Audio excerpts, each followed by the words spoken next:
Bonjour les lions, bienvenue à vous pour cette nouvelle guidance pour vos énergies de la deuxième quinzaine de mars 2025, donc du 16 au 31. Voilà, prenez vraiment comme d'habitude si les messages vous concernent, si vous les ressentez. Sinon, laissez passer, c'est que ça n'est pas pour vous, et ça c'est pas grave du tout. Je vais commencer donc par un premier message de cet oracle qui s'appelle l'oracle des guerriers de lumière, qui est magnifique. Je continuerai avec le tarot et je finirai par un message conseil pour vous. Allez, c'est parti. Pensez aussi à liker, à commenter, à partager. Je vous le rappelle à chaque fois, c'est important pour moi, c'est important pour la chaîne, surtout pour sa visibilité par rapport à YouTube. Et puis, les infos dans la barre de description sont toujours les mêmes. Le lien pour me joindre pour une guidance perso, le nom des jeux que j'utilise et le lien vers mon compte Insta. Allez, c'est parti les lions. Quel est ce premier message pour vous, pour cette quinzaine? Quel est le premier message pour vous? Le voilà. On vous dit, tu ne perds jamais ta valeur. Appréciez-vous à votre juste valeur. Vous êtes un trésor. Je vous montre comment est écrit le mot trésor. Trésor. Donc vous avez de la valeur. Il y a cette sensation peut-être qu'il va falloir faire vos... Alors j'allais dire faire vos preuves. C'est pas forcément ça. C'est ne pas perdre confiance en vous. Ne pas vous laisser toucher par les commentaires extérieurs, par une situation, par des personnes qui pourraient venir essayer de vous atteindre. Gardez la justesse de qui vous êtes, de la valeur que vous avez. Et ne laissez pas les autres vous faire croire l'inverse. Voilà, il y a une forte notion de revenir à vous, à votre ancrage, à la certitude de ce que vous savez, de ce que vous êtes, de ce que vous avez déjà accompli. Il y a beaucoup de choses sur quoi vous pouvez vous appuyer dans cette énergie-là. Et ça, c'est sur ça que vous devez faire le focus sur cette quinzaine. Parce que j'ai la sensation qu'il va y avoir beaucoup de tentatives de vous déstabiliser, de vous amoindrir, de vous faire perdre un petit peu confiance en vous, estime de vous. On va regarder avec le tarot. Mais en tout cas, vous avez suffisamment de ressources intérieures pour que ça ne vous affecte pas dans vos bases en profondeur. Alors, on va aller regarder donc d'autres messages pour celle-ci, pour cette quinzaine. Comment vous allez vous sentir? Ce qui va être soutenant pour vous, à quoi il faudra faire attention et comment vous quittez cette quinzaine. Alors, ça, on va aller prendre le dos de deck. Qu'est-ce que ça nous dit? On a le cavalier d'épée. Alors, ça parle de drame, le cavalier d'épée, pas forcément, les mots-clés sont pas forcément ceux qui me viennent. Le cavalier d'épée, c'est celui qui est sûr de lui, hein, qui a de la répartie, qui ne se laisse pas faire, justement. On a ces énergies-là, qui ne s'en laisse pas compter, qui a beaucoup d'énergie, qui va, moi je ressens qu'il va défendre son beefsteak, hein, qui va opposer des arguments qui vont être nets, précis et assez cassants. Mais en tout cas, il y a de la prise de parole qui vont vraiment mettre les choses au clair, là. Donc, vous n'allez pas vous laisser faire. Donc, il y a quand même cette énergie-là qui rôde. Alors, on a un 8 d'épée inversé, un cavalier de coupe et un 5 de denier inversé. Donc, deux belles cartes inversées, puisque ces énergies de 8 d'épée, de 5 de denier sont des cartes assez un peu lourdes dans les énergies. Le 8 d'épée, on parle d'anxiété, on parle de peur, de blocage qui nous empêchent d'avancer, mais qui ne sont que des blocages, j'allais dire, dans la tête, qui ne reposent pas sur une réalité. Cette carte, elle est inversée, donc vous sortez. Il n'y a rien qui vous bloque, en fait. Il n'y a pas de... On a bien cette énergie-là avec le cavalier d'épée. Il n'y a pas d'ancien schéma qui vous bloque. Il y a une certitude d'une réalité à laquelle vous vous confrontez. Vous voyez les choses clairement. Ça ne vous fait pas peur, vous affrontez avec ce cavalier d'épée, hein, vous ne vous laissez pas faire, vous ne laissez pas dire n'importe quoi sur vous, autour de vous.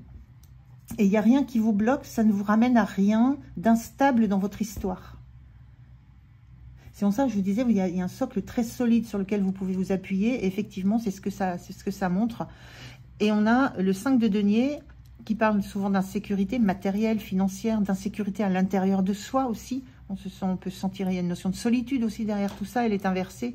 Oui, il y a des appuis, vous avez des appuis. Il n'y a pas de sensation de manquer de quelque chose, de manquer justement de valeur. On vous dit, appréciez-vous à votre juste valeur, vous connaissez votre valeur.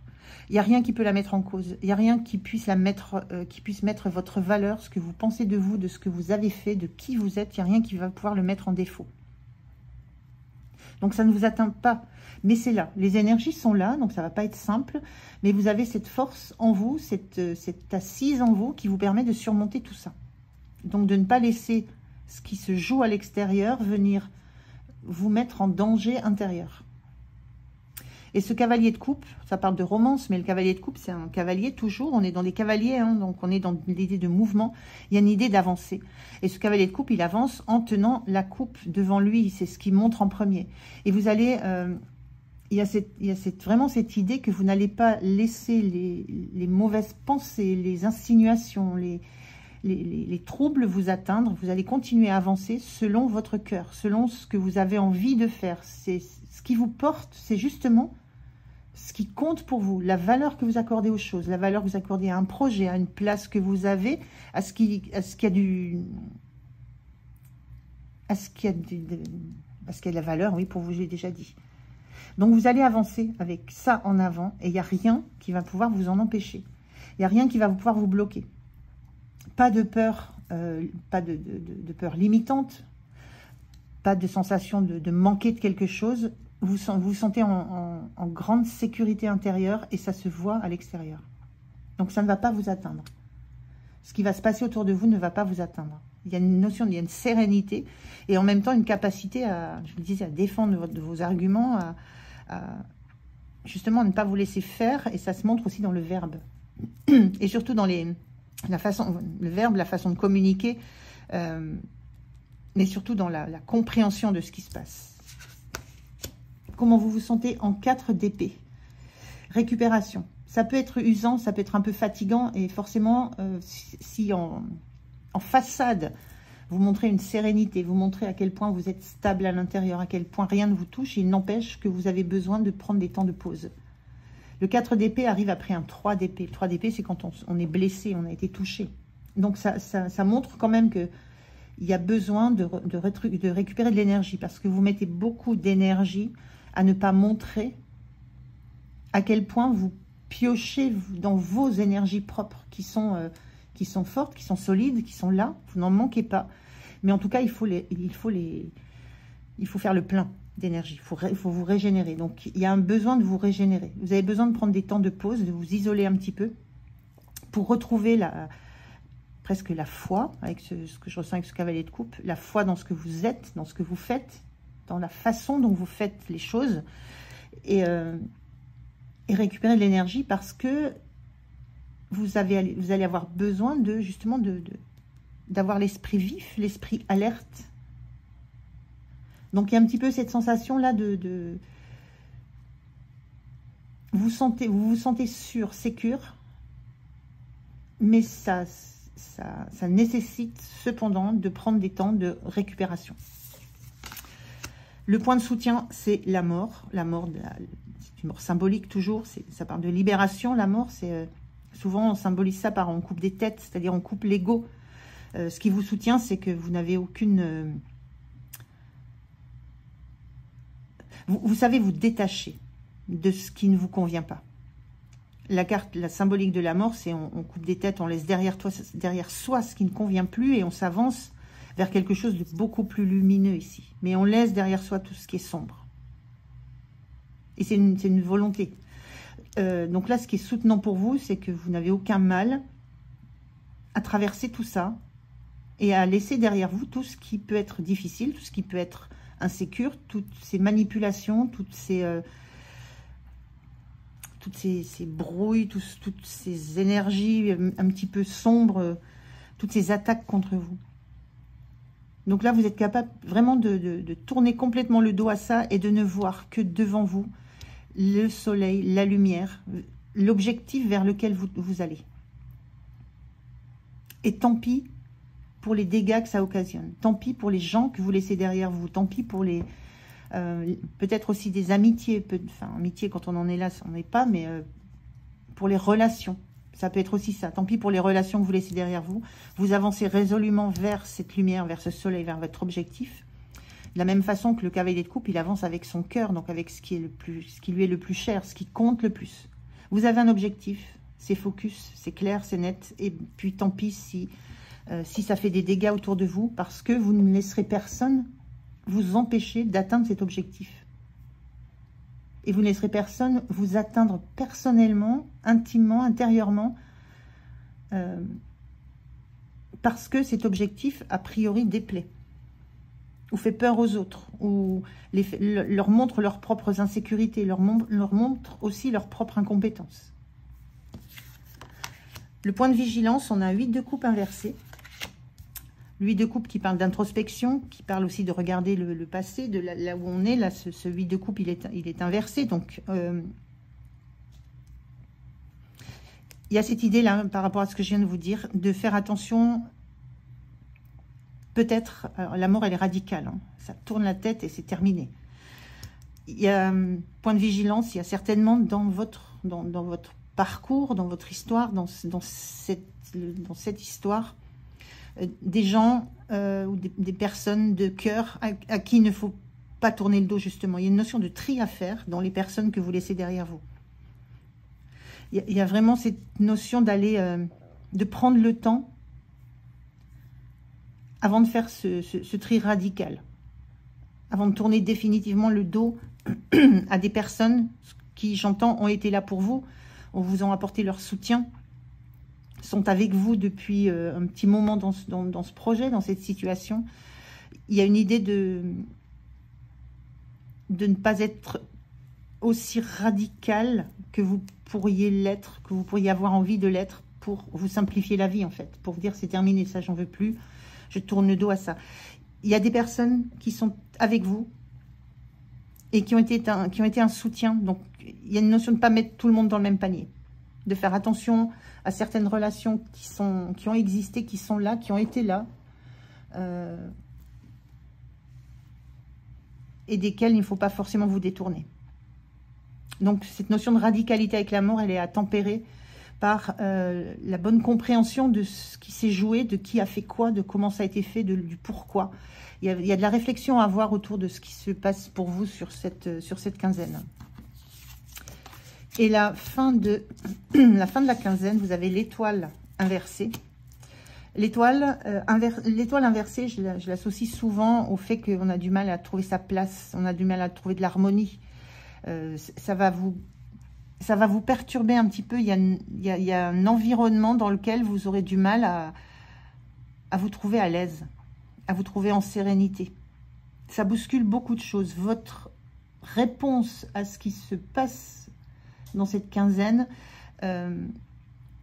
va vous mettre dans une forme de... Alors, pas d'insécurité intérieure, pas du tout, pas quand on a ces cartes-là, ces énergies-là, mais ça va vous questionner sur la place que vous avez à prendre, sur la place qu'on vous octroie, sur la place que vous octroyez.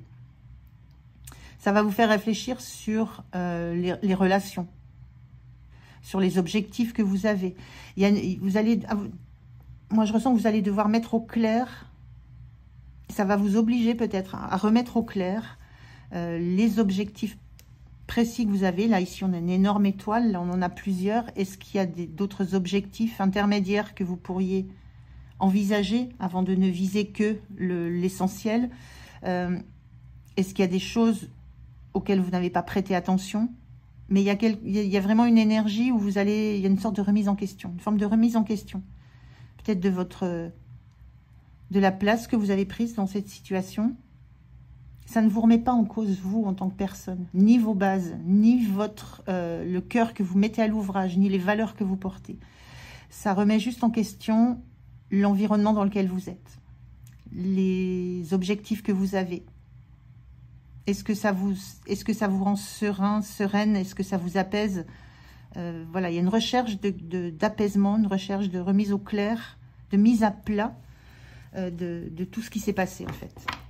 Et l'idée de repasser par, de revisiter un peu toutes les étapes qui ont été nécessaires à l'objectif principal que vous avez. Donc c'est plutôt, on est plutôt encore dans cette notion d'introspection, hein, où ça va vous faire regarder, en fait, revisiter la place que vous occupez actuellement. Et vous questionner sur ce que ça vous apporte, sur ce que vous apportez aux autres, et sur comment la rendre, comment rendre de la fluidité, comment remettre de la fluidité aussi dans les échanges. Alors, un message, un conseil pour vous. Un message, un conseil. Pour finir, quel est le message, quel est le conseil? Hop là, voilà, qui vole. Alors, qu'est-ce qu'on vous dit? Le succès rayonnant. Saisissez toutes les occasions favorables. Une puissance supérieure œuvre avec vous. Et on parle de succès rayonnant. Il y a du succès à l'horizon. C'est ça qui génère peut-être des... je ne trouve plus les mots exacts, mais peut-être de la jalousie, de l'envie. Parce qu'il y a une notion derrière ce que vous actez, derrière la personne que vous manifestez, derrière qui vous êtes, derrière l'objectif que vous avez, la façon dont vous agissez. Il y a une notion d'être dans une forme de succès succès rayonnant. On a un phénix là, la notion d'un phénix qui renaît de ses cendres. Et il y a vraiment une belle énergie. Et c'est ça que vous allez essayer de retrouver sur la fin de la quinzaine. Retrouver une belle énergie dans l'environnement dans lequel vous êtes. En ne vous perdant pas dans tout ça. Voilà les lions, merci de m'avoir écouté. J'espère que ça va vous aider, vous apporter des pistes de réflexion. Je vous dis à tout bientôt, prenez soin de vous.